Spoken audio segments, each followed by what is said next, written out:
Welcome to Happy on Purpose with Janess Pearson. Real conversations with the people behind the businesses, the projects, and the good things happening in the Okanagan. Welcome to Happy on Purpose. I'm your host, Janess Pearson, and today I'm joined by Jonny Braun, a Vernon RCMP officer, author, and TEDx speaker whose life has taken some remarkable turns.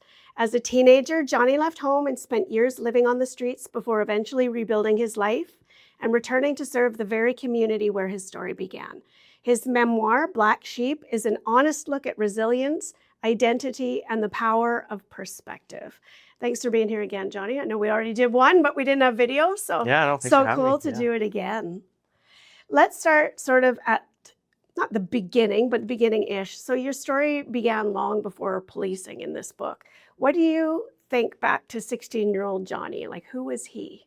Yeah, I guess like so many 16-year-olds, he was just somebody looking for belonging and looking to fit in. Yeah. And I found that in punk rock music back then, and I still that's the kind of music I still listen to now. Awesome. So not much has changed, but I think a lot of 16-year-olds, a lot of teenagers, I should say, they're just looking for like that sense of belonging or like a group to fit into. And then along the road, I just kind of started focusing more on my independence and my individuality, and so that's kind of where the story goes. Yeah. I've made it about a quarter of the way through. I'm a slow reader. You got to get it on audiobook. I would have devoured it by audiobook by now, but I love that where you talk about the punk rock scene and just that idea of, thinking you're all that a little bit like a 16-year-old does, and then going out and doing your thing and finding your crowd. And I think that's a powerful thing. People are always looking for their people. Yeah. And where they belong and fit in. So I appreciate you saying that. So your book is called Black Sheep, but why that title? Yeah, so I guess like that title, to be honest, I wasn't sure I was going to keep it at that title. It's the first thing that popped into my mind when I was like, I'm going to write a book. I don't know what I'm going to name it, but the first thing that I wrote on the first page was Black Sheep, and that was like, so I titled it that. And then I'll go back and I'll probably have a better title for it later, and it just it kind of stuck. And Black Sheep is like kind of viewed negatively. It's it's an idiom for someone who doesn't fit in, or they stand out in a crowd, but maybe not in the best possible way. Yeah. And so the title was just to take back that label of Black Sheep. Like, hey, it's not so bad to be the black sheep. You're an independent individual you got their own uniqueness to them, right? So that's kind of what it's about. Yeah. In the therapeutic world, there's a lot of talk of the black sheep being the truth tellers. Yeah. Like if you see in a family dynamic, the black sheep, they know what's up because they're not doing the family, rules of, what will the neighbors think? Put on a facade. They're out there just kicking it. This is me. Yeah. Yeah. So I do appreciate that. Go ahead. Yeah, when I joined the RCMP, it was the same way. I went and did my polygraph because back then you still had to do polygraph, and I remember the screener saying, "Hey, is that it?" Like when we're finished, she's like, "Do you want to get hooked up to the machine?" And I was like, "Yeah, that's it. That's me. If you guys are either gonna love me or hate me," and so like this is me. So it's kind of the same idea. Yeah. This is who I am. I'm not gonna hide who I am. I'll tell you everything. Like I'm an open book, really, and that's what it is. Yeah. Quite literally now. There is no running at all. Also, I like that was your first instinct to call it that. Yeah. And then that's what you landed on. I think we second guess ourselves a lot of the time, right? It's like, is that going to sound good? Is it going to, you go to the marketing gurus and here it is. It's the best title ever. Yeah. The only thing that changed was I think I put The Black Sheep, and I just changed it to Black Sheep after that. And that's the only real change that happened with the title. Yeah. I like that because it's not just you. Yeah. It's all the black sheep. That's right. Yeah, very awesome. When you left home, what were you searching for? Was it freedom, belonging, maybe something else? Or was there something that you couldn't even put a name on back then? Yeah, I guess like when I left home, it was kind of on a whim. Like one event kind of transpired or whatever, and things changed from that moment forward. So I don't know if I was like, if I really had it in my head that I was looking for anything. Ultimately, I did find freedom. So like freedom was huge. The freedom to do whatever I wanted, really. So with that freedom came a lot of negative stuff, like living on the street, living in a tent, wondering where my next meal was going to be, that kind of stuff. So like with that freedom came some negative stuff, but it also was just, I was just in a world of survival mode. Yeah. So the survival mode kind of drew me to certain areas, and I had this wild sense of adventure that just exploded during the summer months when I wasn't in school. And Yeah. you know, a lot of kids probably in my situation probably wouldn't have gone to school. I skipped a lot of school, but I still went, and I made sure that I was going to graduate high school, and so I ended up graduating while Man. living in a tent. So it was It's just doable. yeah. It's doable. Not ideal. Yeah, Yeah. I don't want to give away too much about the book, but what I have read, like it's a real, the way you write is just very much in your voice. It's very much just a story, and I really appreciate that. There's not a lot of like, I was gonna say big words or like, data and facts, because I don't always love that stuff. It's just a real good story of like a coming of age. And I think a lot of people, even if they weren't ever out on the streets, they're gonna relate to it for sure. Yeah, I hope so. I hope it's going to be like this relatable book where people can pick it up, and whether they've lived that life or not, maybe they'll understand it a little bit more. Yeah. Like I was lucky that I was at a young age where addiction could have been a huge part of my life if I had that's what I accepted it to be. But Yeah. I never went down that road, and I always like had these goals and everything in my head. So I kind of lived more parallel to that life than anything else. Yeah, which is, I think that is an important thing. I think the two things of, trying to find or three things, trying to find your way, like your group, knowing that you just want freedom, right? Because it wasn't like people might think, oh, there was this big blow up with your family, you had family problems. That's not it at all. No. From what I'm reading in the book, it was just, sort of a rebellious kid. Yeah. Sort of a, oh yeah, I'll show you mentality. And then I love when you get out and then you're like, oh, right, I'm hungry, right? Yeah. It's like, now what are you going to do? Right, there is no food when you can't pay for it. Yeah. Mom and dad aren't here to pay for it anymore. Yeah, and then the last part that it never really was that you were in the street life per se. And you're lucky, right? Yeah. That you kind of skirted around that. Yeah, I spent a few years kind of bouncing around and Yeah. surfing the streets, and that was kind of it. But yeah, no, like I had an awesome upbringing. Like my parents, they're great grandparents Yeah. today. It was just a certain time of our life where we didn't connect, and that Yeah. it shifted, and things changed. But I wouldn't change it for the world. I mean, this is how I became who I am today. Yeah. Was this experience. This experience really launched me into the big bad world later on. Yeah. And I mean, it's a tale as old as time, right? I mean, young men would go off to war seeking adventure or whatever it was. Kids love to figure it out. I think parents aren't necessarily as stern as they once were, right? No. We get no. overly involved and try to do a week on the street, see Yeah. what happens, be hungry. Not saying that's my professional advice. I'm just saying it wouldn't hurt a few kids. Yeah. Looking back then, what do you understand about the younger version of yourself that you couldn't have understood then? Yeah, like I think back then I really didn't think a whole lot about life at all.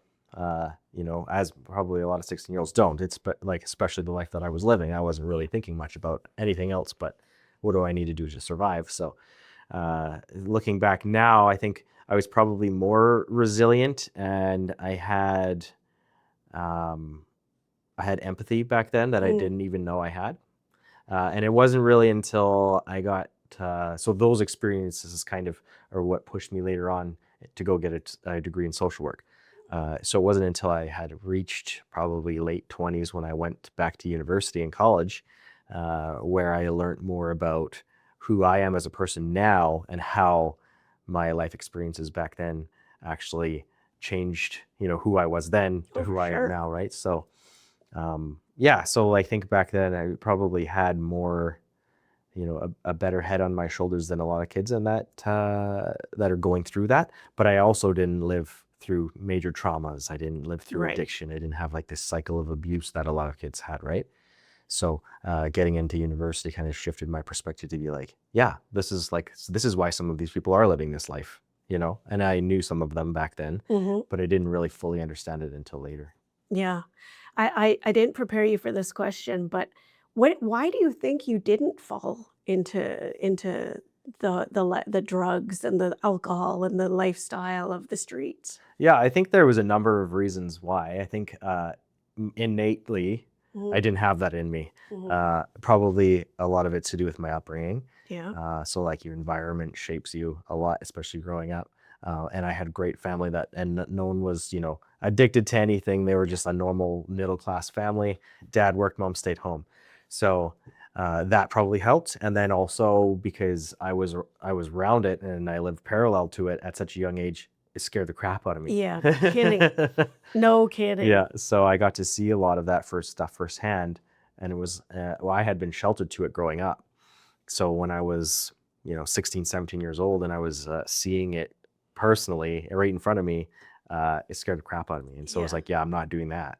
Did you even think about it? Like when you were kind of pushing back on your parents or whatever, did you think I could end up on the street? No. Yeah, no, surprise. Yeah. Yeah, And I don't think they thought that either. Otherwise, they probably never would have went the way it did. right. They believed that I had been living with another family for the entire time that I was living this way. So, because initially that's how things started. And it Yeah. just, like in the beginning of the book, you'll see kind of how that, The all, couch surfing. yeah, and all the- it takes effect. So, yeah, it's just sort of changed, and it probably would have changed a lot. It would have been a lot different if it wasn't for, like, if they had known, yeah, he's going to be living on the street, or if I had known, yeah, Right. this could happen. Right. Yeah. Maybe that's the blessing, right? That you didn't have that foresight. You kind of went and did it, and as you said, it shaped who you are. I'm sure it shapes how you police. Yeah. It probably shapes your view of education and for your own children now. Mhm. It's one of those moments in life where you go, oh, that changed. That changed a few things. Yeah. And if everyone had come and rescued you or didn't, would have been a different For sure, deal. 100% would have been different. Yeah. Yeah. At what point so I'm thinking like when you're out, you're living on the streets, you're kind of doing your thing as a 17-year-old boy. At what point did you begin believing your life could look different? Because you said you went back to school, you finished your GED, and I think you started university or college, did you not, while you were? So I finished high school while I was living on the street. So I was 16 when I moved out, and it was really near the end. So I was turning 17 in a few months after that. Right. So 17 was like the big year. Okay. And then a little bit into 18. And then by the time I was 19, I had my own place and everything. So, sorry, go back to that question again before At lose what track. point did you begin to believe that your life could look different? Right. Yeah. So I think the biggest thing was I had to do things for myself. Mm. And so my perspective really started to change when I was like, no one's going to come and pull you out of this. You have to do it on your own. And I think that when you see a lot of people who are living on the street, a lot of them have tried and failed, and that's why they're still there. Some of them don't try at all.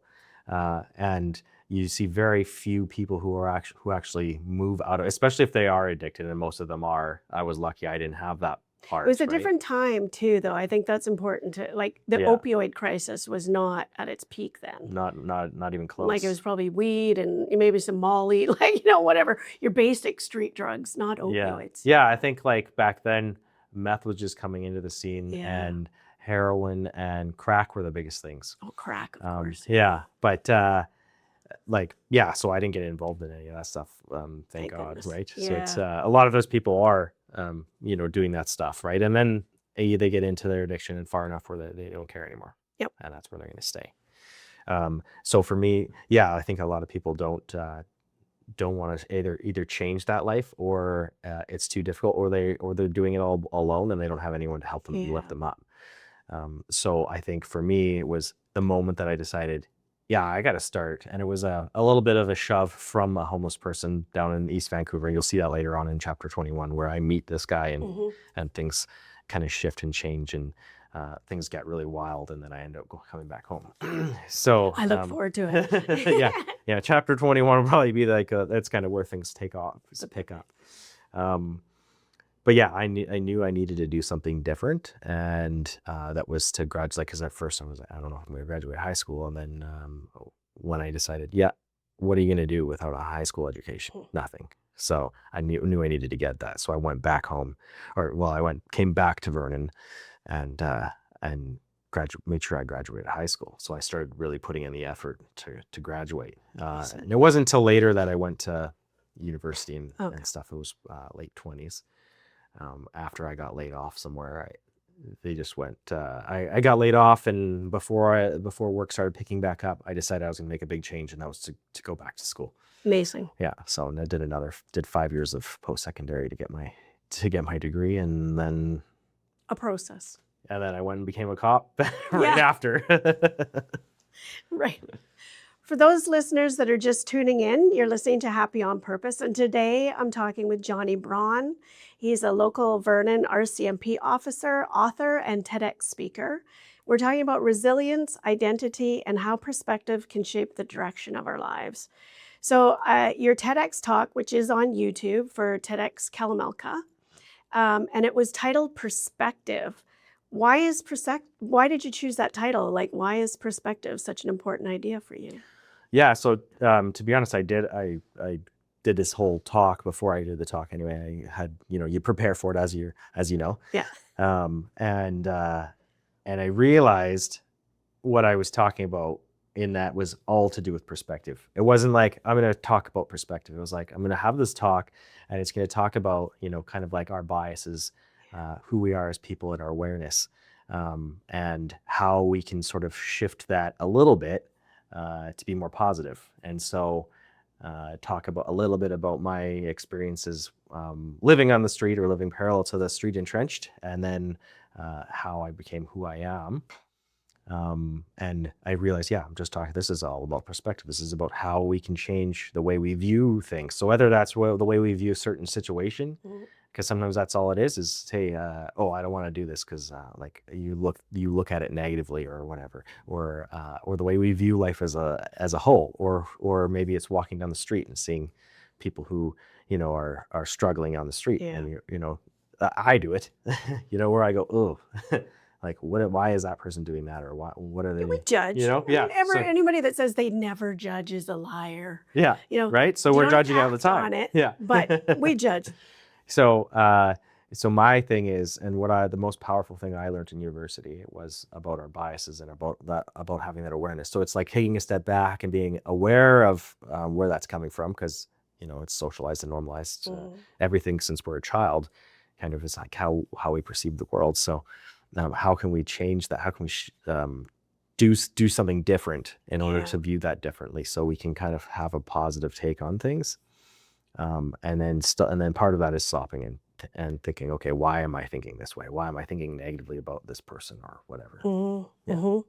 I think it's called epistemology. It's how we know what we know. Yeah. It's the philosophy or the study of how we know what we know. And when we look inward and go, why did I develop that bias? Why do I value that? Why do I, and I think as we age, especially when you have kids, I think everything changes when you have kids. Big time. You start to see the world different. You start to see your behaviors different. Yeah. So anyway, I don't know why I thought I'd throw that in there, but it is kind of a cool science. I feel like that's sort of what you were talking about. Yeah. It's a philosophy of epistemology. It's just such a weird word. So your life has given you the chance to see the world from very different vantage points as someone surviving on the streets. And now as a police officer, how has that changed the way you see other people? Has that changed your... I'm sure it's changed a lot. I think probably most of it was from my experiences in university where things changed, but I wouldn't have gone to university to do that if it wasn't for my experiences early on. So I think that's probably, I probably like have more empathy for people maybe. And I was lucky that I went through these experiences at such a young age, because I was able to start developing that way earlier than I would have normally. And then just sort of development just became so much stronger. I understood it more once I got to university. Yeah. Yeah. Do you find now when you see youth on the street around your age, do you feel like you want to chat with them or like see where they're like, is there a pull to kind of help them out if you see somebody? I don't know what the world of policing, how much you can and can't do or whatever, but I would imagine being a face on the street, you would have some influence, maybe is the word I'm looking at. Yeah. Yeah, absolutely. Like, especially when they approach me, because Yeah. like, for the majority of people, they look at me and I'm less approachable at first. At first, yeah. But then you smile. It's Yeah, all good. yeah. And Yeah. then you have to. So yeah, I'm always smiling, right? I'm generally pretty happy with life. So I become more approachable, and I think in policing, like the types of people who approach me, like who are a little bit rougher, those are the types of people that are approaching me. So youth on the street, especially ones that are that I have maybe files with, that I end up going to their house or going to their group home or whatever, they'll sit and they'll actually talk to me for a long time, because they realize like, hey, yeah, this guy. Well, the first thing I always get is, oh, nice ink, nice, cool tattoos, right? Yeah. So I think that like my appearance also helps with that. For sure. Yeah. Yeah, for sure. I think it's appropriate attire for appropriate skin wear. Yeah. Yeah. When people hear someone's story, they often become less judgmental. Has that been your experience? Do you find, I don't necessarily mean that people would judge you, but when you hear other people's stories, not just at work, but in general, I know you've said like you definitely were kind of born with a higher level of empathy and compassion, and then your experience. But do you think that you have become less judgmental on the people you meet? Yeah. Because of your experience, your training. Of course, in social work, you would have a lot of that. But I would think policing and your not your childhood, but your life on the street for that period of time. Do you feel a little less judgmental? Yeah, I think so. Yeah. Yeah. There was a time when, like, shortly after, a few years after I had been on the streets, this down to Vancouver, I went down to Vancouver just for a vacation, just to visit the places that I was at. Yeah. And I went down to the places that I was sort of living at. Living rough, like, as they would say. Yeah, or like wandering. Yeah. And I went down there and I just like went to the McDonald's and I said, "What's your biggest bag?" And I said, "Load it up with cheeseburgers." And I went down and I just like handed out cheeseburgers just to listen to stories. It wasn't about, oh, I'm going to feed the homeless today. It was like, Right. hey, I'd like to hear your story, like hear what's going on with you. And people open up and talk, and like you'll talk over a cheeseburger, right? Yep. So even just to be considered a human again, right? Yeah. To be fed and listened to. Yeah. And it's not like caring. It's not like there's someone with a camera in your face. You're not doing it for views or likes, or Right. like you see all these things on YouTube where it's like, Right. wow, that person's doing such amazing work, but they're not really. How would you feel if you were homeless on the street and someone came up and put a camera in your face and hey, let's listen to your story? No, that's not what it's about. But yeah, I think you for sure 100% you're less judgmental. I mean, yeah, we can still, you can still judge someone's character, but do it after you get to know them a little bit more, right? Yeah. Yes. Circumstances are not always the best way to judge someone. Yeah. That's how I sort of see it. Again, if they're not doing anything about it, it's like, well, okay, whatever. Yeah. Many people listening have someone they love who might be struggling, or maybe they are struggling themselves. What would you want them to know? I think just that it's never too late. So if you're struggling yourself, it's never too late to ask someone for help. And if you feel like you don't have someone, there's always someone out there who will listen, At the People Place, Canadian Mental Health Association. Yeah. There are places around. Yeah. So like, it's never too late just to make that move, and make those changes for yourself. Like, what can I change today to make tomorrow better? Right. So I think that's a huge thing. It's like, just, you need to, and that's part of changing your perspective is like, oh, today sucks. Tomorrow's going to suck even more, or hey, what can I do to make tomorrow better? Yeah. And then start working from there. And I think sometimes it's the baby steps too. It can feel so heady and overwhelming when you're in a circumstance that isn't ideal in general, right? Don't even add addiction, don't even add anything. And the media and the coaching world and the counseling world and like the social media and the influencers are all saying, just do better, change, whatever. Where do you start, Yeah. And sometimes a lot of the times it's your own mind, your own head, one moment of gratitude, even helping somebody else, just to be able to create that momentum. Yeah. Yeah. And I think it's so heady. Yeah, I think back to this story here, like early on, for me, it was more like it wasn't so much, it was more like, what am I doing today that got me here? Or what did I do yesterday that got me to where I am? Right. And so I was a lot of self-awareness and a lot of reflecting. And sometimes that's all I had time for. Like, you had all the time in the world to do whatever. And sometimes you got friends who do their own thing. They have their own families. They have their own lives. I remember one Easter just sitting downtown on a park bench and there was nobody there around. Like, now you see people all the time, especially just like street people, because things have just gotten so much worse. Yeah.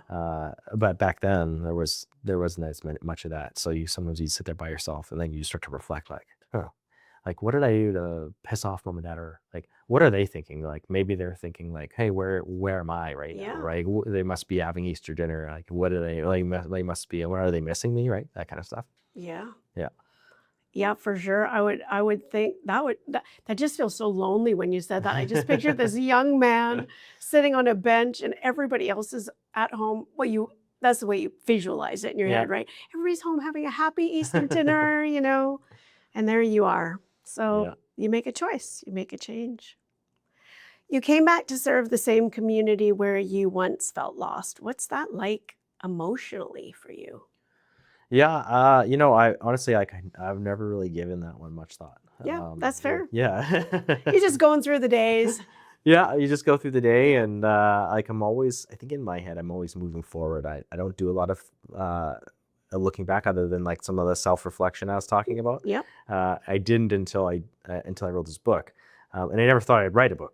So it was Mike, a guy that I work with, who said, "Hey man, you got to write a book." Because I grew up here in Vernon, so now as I'm policing Vernon, he's like, "You got stories everywhere. You got to write a book." So I was like, "Mike, no one ever read that book." And he goes, "I'd read it." So it was kind of the joke where I was like, "Okay, if you read that book, I'll write the book," and that's kind of how it all started. How it came.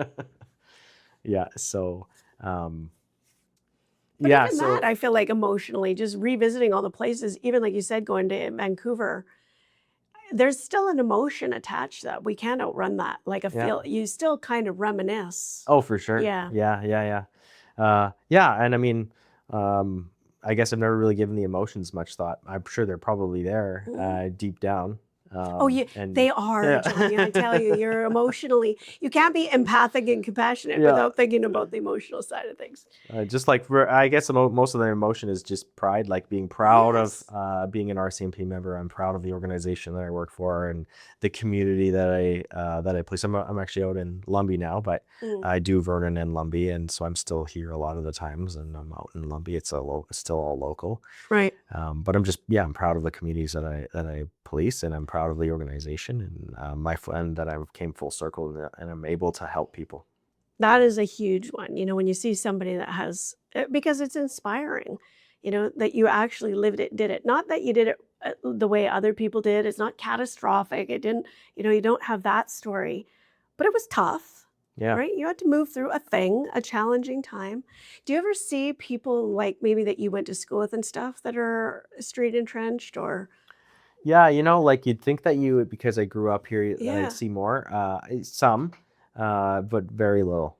Interesting. Yeah, and or I'll recognize a couple people on a warrant list or something like that. Yeah, for sure. Yeah, not a lot, not as much as you'd think. Yeah, because I thought, oh God, you'd be running it. But then what would that say about wherever you went to school? Don't say where you went to school. Yeah. It's in the book. It's in the book. What gives you hope today? We're down to the last couple questions. Yeah, I would say the thing that gives me the most hope really is my kids. Just seeing them being curious, seeing them, the innocence of both of them, like watching them develop and grow and learn. And then, obviously they have friends and stuff, and just seeing, oh yeah, okay, like other kids do that stuff too. Just mine. But it's just like hope for the future, I guess. Yeah. I like it. So very last question. We talked about perspective, so that's why I like this one. What's one perspective you hope people carry with them after listening to this conversation? Yeah, I think it's just that piece about positivity. Yeah. And just being positive and just trying to find the good. Like sometimes it's easier said than done. Finding the good and the bad sometimes is not as easy as it sounds, but trying to. And I think if we could all do that, like the world would be better as a whole, and each person who can do that for themselves would be a better person individually. So I think life is like this constant pursuit for happiness, and just like, yeah, find a way to be happy, because life's short, and if Before you you know can't it, find you'll be happiness now, 57. Like- yeah, you can't find happiness now, you might never find it. Yeah, well, and it's not out there somewhere. I think that's the thing. Like, we are it. We are the ability to create our own happiness. I think there's this misconception or preconceived notion that it's out there and we have to go find it. Once you start to find it within, which is what I hear you saying, then it's just so much easier to find it externally. Yeah. But you got to find something to dig deep, even if it's like, I really like my fingernails, whatever it is, find something and start there. Absolutely. Yeah. For sure. Well, Jonny, thank you for your honesty and for reminding us that our pasts don't have to define our futures. And sometimes the greatest changes begin when someone believes another chapter is still possible. Thanks for joining us on Happy on Purpose. If today's conversation resonated with you, I hope you carry one new perspective with you into this week. Until next time, take good care of yourselves. Thanks, Jonny. All right. Thanks a lot. Thanks for being here. You can find more Happy on Purpose conversations on YouTube.